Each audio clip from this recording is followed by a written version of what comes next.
Akutiach a pokúsime sa dozvedieť to, čo sme možno tušili, možno nevedeli, ale rozhodne, čo je dobré poznať práve kvôli tomu, aby sme v tej budúcnosti spolu nezablúdili. Takže veľmi pekne ďakujem, sme milo prekvapení touto účasťou a chcem veriť, že prvý diel nebude posledným a že tie témy, ktoré som spomínal, nás nielen spoja, ale umožnia nám dozvedieť sa veľa vecí, ktoré je dobre sa dozvedieť. Ešte si dovolím odovzdať pozdravy dvoch ľudí, ktorí doslova s ľútosťou ukazujú, že nemohli prísť.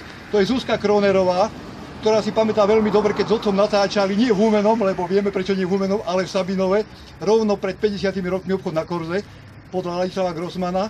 A takisto aj pán doktor Hlavinka nám ďakuje za to, že teda sme sa rozhodli do toho pustiť a sľubuje, že keď tu budeme pán Levický opakovať, takže bude tu spolu s vami a že vlastne ešte samotná história možno bude košatejšia vo vašom spoločnom podaní. Takže ďakujem veľmi pekne, máte slovo, pán Levický. No, mňa veľmi teší, že vôbec na tú židovskú tematiku sme sa tu zišli, na tú tému Židov v Humennom, pretože samotné mesto, a môžem povedať, že dneska už v meste nejak starých ľudí nie, lebo tá demografia jednoducho nepustí.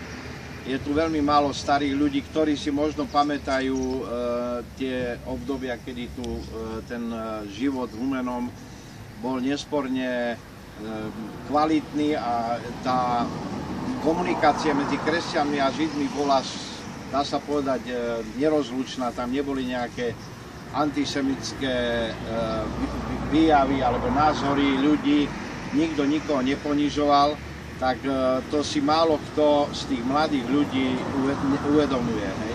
My sme mali možnosť, ja som bol pred týždňom v Izraeli, mal som možnosť sa stretnúť s mnohými Humenčanmi, ktorí tam žijú, ktorí emigrovali alebo sa nevrátili do Humenného. A veľmi vás všetkých ako pozdravujú a veria, že tá mládež alebo tá generácia, ktorá je po nás, si trošku inú mienku urobí o živote a tradíciách Židov, jednak v Humennom alebo všeobecne ako Židov takých. My sme mali v apríli sme tu mali 15-člennú delegáciu z Izraela, boli to študenti strednej školy z Kiryat Chaim. My sme boli následne ako výmenným pobytom v Izraeli a tí ľudia boli unesení z tej krásy tohoto kraja a prešli sme s nimi v podstate starinu, Poloniny. Boli sme v Osvienčime, to bol Zlatý klinec programu, kde proste veľmi, veľmi ďakujú za to, že mohli vidieť tento kút sveta odlišne od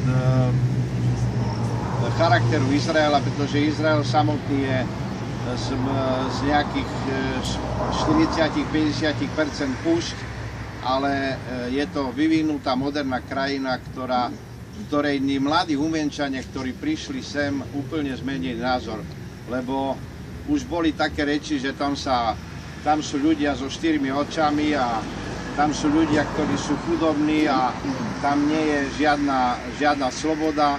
Ale keď prišli do Tel Avivu alebo do Haify, tak videli jedné krásne mesta, ktoré sú na vysokej, modernej, civilizovanej úrovni. Tak len to je na ten začiatok, aby ste hlavne mladí ľudia trošku zmenili názor na to, lebo tu Židia v Humennom boli dominantní, celá ulica stará, keď pôjdeme teraz do Starého mesta, tak vám poviem históriu tých domov, vlastne, kde tí ľudia žili. Bohužiaľ, tou masívnou výstavbou bytoviek sa to mesto úplne zdevastovalo, tá pôvodná štruktúra tých domov, však tu sú Košičania, Humenčania vlastne, ktorí si pamätajú na Staré Humene, to úplne zmenilo charakter mesta. Hej. Aj kvôli tomu sa vlastne ten Grossmanov film nemohol točiť v Humennom, pretože neboli exteriéry vhodné na natáčanie. No ale nebudem sa o tom vyjadrovať, pôjdeme do mesta, tam poviem trošku viac.